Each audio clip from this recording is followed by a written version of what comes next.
Con mucho esfuerzo y con el toque de caja zuliana, los negocios de nuestros emprendedores siguen adelante. Un emprendedor es full chamba y crea su propia empresa. A ellos nadie les regaló nada y logran sus metas trabajando con Caja Sullana, porque Caja Sullana es gente como tú, apoyando a gente como tú, y juntos lo extraordinario es posible. Muy bien, se dice que el agua es vida y que es importante para nuestro país fijarse metas concretas para poder satisfacer, sobre todo en el aspecto del saneamiento, el alcantarillado, todos los servicios alrededor del agua que se necesita, no solamente en las urbes, sino también en los sectores rurales de nuestro país. ¿Qué dicen los planes del gobierno al respecto? Bueno, yo he tratado de repasar un poco lo señalado, como hemos dicho, en los enunciados generales presentados por el señor Pedro Castillo ante el Jurado Nacional de Elecciones, 0 línea. Y la señora Keiko Fujimori, de Fuerza Popular, en su plan de gobierno menciona algunos aspectos transversales acerca de cómo se podría administrar el agua, incluso con la participación del sector privado, que no es ninguna novedad. Más del 60% ahora, no vamos a hablar de la gestión, pero sí de la operación para el agua, dotar de agua potable a la gran mayoría, tiene ya una participación privada. Sobre este tema vamos a hablar con un experto sobre la materia, el señor Óscar Pastor, que además ha sido director ejecutivo del organismo técnico de la Administración de los Servicios de Saneamiento, OTAS, es el organismo regulador de los servicios de saneamiento, y mucho tendrá que contarnos al respecto. Señor Pastor, de verdad es un gusto recibirlo y gracias por la atención que merece nuestra llamada aquí en PBO Radio. Parece que se ha cortado la llamada. ¿Por qué nos interesa esto? Porque estamos viviendo una crisis sanitaria, vivimos una crisis económica y de todas maneras el tema del agua, el tema del saneamiento resulta sumamente importante. Hemos visto a lo largo de toda esta pandemia cómo los camiones cisternas han tenido que llegar hasta las zonas más alejadas, más despobladas de no solamente nuestra capital, sino en distintos centros urbanos. Hemos retomado ya el contacto con Óscar Pastor, exdirector ejecutivo del organismo técnico de la Administración de los Servicios de Saneamiento, OTAS. Señor Pastor, muy buenos días y gracias por atender nuestra llamada. Sí. ¿Me escucha bien, Óscar? ¿Cómo está? Buenos días, sí, con gusto. Bueno, estábamos planteando este tema que resulta muy importante. Si en un plan de gobierno no está claro y si no se anuncia con toda transparencia también qué es lo que vamos a hacer respecto al saneamiento y la dotación de agua potable para la mayoría de peruanos, vamos perdidos. Usted a lo mejor ha tenido ocasión de revisar o escuchar los planteamientos de los candidatos presidenciales que hicieron una opinión inicial de su parte sobre los mismos. ¿Son viables? ¿No son viables? ¿Cómo enfocar en todo caso el tema del saneamiento y la dotación de agua potable? Muchísimas gracias. Antes que nada, yo creo que hay que diferenciar dos cosas importantísimas. Una es el agua que está en la naturaleza, el agua natural, que para ellos hay políticas especiales y específicas. Y la otra es el agua que está en la ciudad, el agua urbana, que son otro tipo de políticas. He tenido la oportunidad de leer los dos planes que están en el internet. En realidad, el plan de la señora Fujimori tiene mucho énfasis en el agua urbana y hace referencia al agua natural. En el caso del agua natural habla sobre los impactos de la contaminación del agua por diversas industrias a las cuales hay que controlar, que me parece un punto adecuado. Hay que saber dónde está el agua natural que abastece a las ciudades y en qué calidad y cantidad se encuentra. Y mejorar la calidad del agua es importantísimo porque eso disminuye los costos de tratamiento. En el mismo plan, cuando ingresa al agua que esté en la ciudad, plantea básicamente 6 objetivos de política que me parecen razonables, en tanto guardan armonía con lo que el Perú viene haciendo en los últimos años y sobre el cual haré luego un pequeño comentario. ¿Cómo no? En el plan de la señora Fujimori habla primero el cierre de brechas, es decir, que todos tengan acceso a los servicios. Después habla de la mejora de la infraestructura, que me parece importantísimo. Primera vez que en la historia del saneamiento se pone interés en mejorar la infraestructura y no seguir haciendo cada vez más infraestructuras que no tienen algunos sustentos. Por ejemplo, la planta de aguas residuales de Iquitos cuesta 700 millones de soles y no funciona. Y la operación de esa planta costaría probablemente el doble de la tarifa que está pagando hoy día la población de Iquitos. Lo mismo pasa en Sicuani, lo mismo tenemos en Huancavelica y así podríamos seguir enumerando. No se trata solo de hacer infraestructura, sino también de rehabilitarla y pensar cuánto cuesta su operación. Y otro tema más señala, hay que fortalecer a los operadores. Eso sí he dicho en varios planes, hay énfasis, parte de esa decisión ha sido la creación de OTAS y creo que ese acercamiento a los operadores requiere un conocimiento adecuado del sistema de gestión del saneamiento en el país. De acuerdo. Fortalecer a los operadores es un término muy grande, muy amplio, que creo que pasa primero por mejorar su infraestructura con este tema anterior del mantenimiento. ¿Qué ha encontrado, señor Pastor, ya que estamos hablando del plan de gobierno, usted lo ha descrito muy bien, de Fuerza Popular, más bien en el contrincante, en el señor Pedro Castillo y la propuesta de Perú Libre al respecto?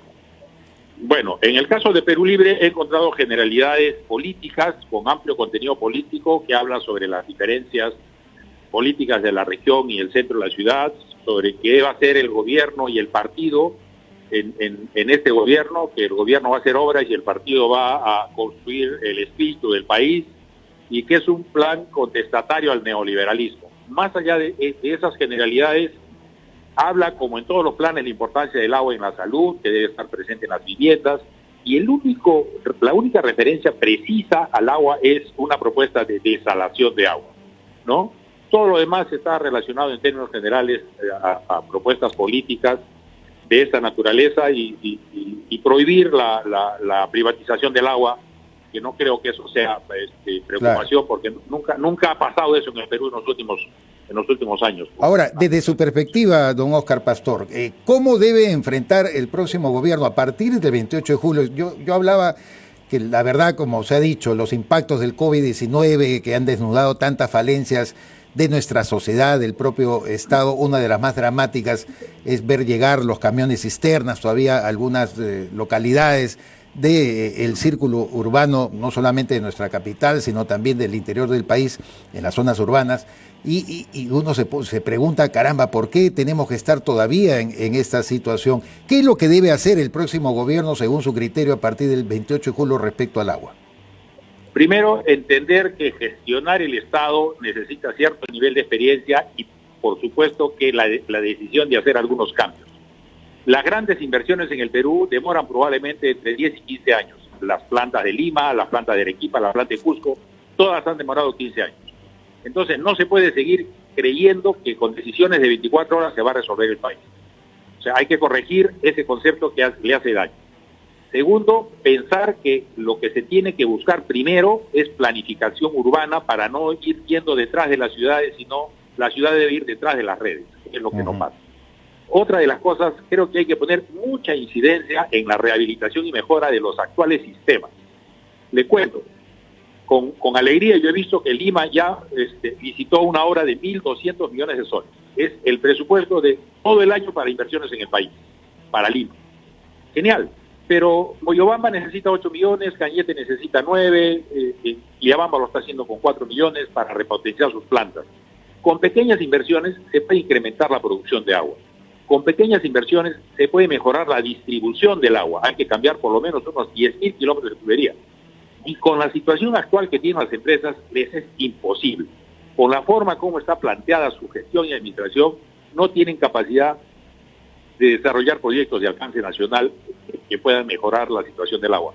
Un ejemplo, permítame, don César, que creo que es de gran satisfacción para el sector saneamiento de los que estábamos en OTAS, y el mío en especial, ha sido la operación alcantarillado. Fíjese, 5.000 kilómetros de tubería y alcantarillado limpiados en el país, eso no ha pasado en el mundo, y ha sido hecho de manera silenciosa, muy profesional, con mucho compromiso. Fíjese, hay más de 40 carros repartiendo agua. ¿Por qué están repartiendo agua los sistemas y por qué van a seguir repartiendo agua? Porque hay lugares en donde no hay posibilidad de llevar agua porque no hay tuberías. Y mientras esa decisión o esa solución llegue, van a pasar años. Y hay que decir la verdad, van a pasar años. Y mientras eso suceda, hay que buscar fuentes alternativas. Tal vez la primera sea distribución con agua en cisternas, pero la segunda puede ser hacer una distribución con cisternas a pequeños reservorios y de ahí distribuir a las casas. Buscando soluciones creo que se pueden hacer. De acuerdo. Yo estoy convencido que esta es la oportunidad para resolver el tema de la optimización o la mejora de la gestión de servicios del agua. porque ya no hay tanto dinero para poner en coberturas. Totalmente de acuerdo. Totalmente de acuerdo. Ahora, finalmente, don Óscar Pastor, lamentablemente siempre el tiempo es corto en los medios de comunicación. Yo quería consultarle acerca de lo que usted mismo acaba de mencionar, pequeñas inversiones que tienen que surgir del Estado, puede haber participación privada, ¿cómo es el marco legal actual? ¿Por qué existe el mito que fabrica, por cierto, los sectores más extremistas de izquierda de nuestro país, de que la participación privada va a conllevar necesariamente al aumento de las tarifas del servicio de agua? ¿Es esto cierto? ¿Tiene visos de verosimilitud? ¿O más bien la participación del sector privado se da en una línea convergente hacia la del Estado? No hay forma de que el sector privado desorganice el sector.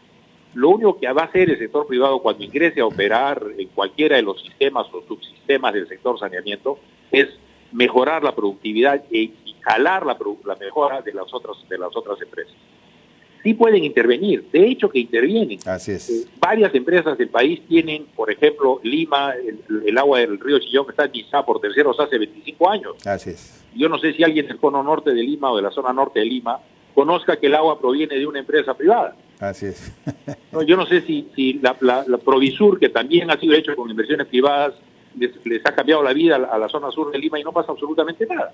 La planta de agua de Arequipa y la planta de desagüe de Arequipa ha sido hecha con dinero de la minera. Claro. La planta de desagüe de Cusco ha sido hecha con fondos del gobierno japonés y el gobierno peruano. Y permítame una acotación nada más, don Óscar, porque usted conoce el tema. En La Habana, en Cuba, en un país comunista, ¿quién administra el agua? Es una empresa española. Así sí, es. Una empresa española. Así es. Sí. Y en el mundo lo que hay que hacer, y eso es correcto, es tener fortaleza para poder negociar con ellos. Desde mi punto de vista, permítame compartirlo, don César. ¿Cómo no? Uno tiene que entregarle la gestión a un privado cuando la domine, cuando conozca todos los detalles. Le pongo un ejemplo.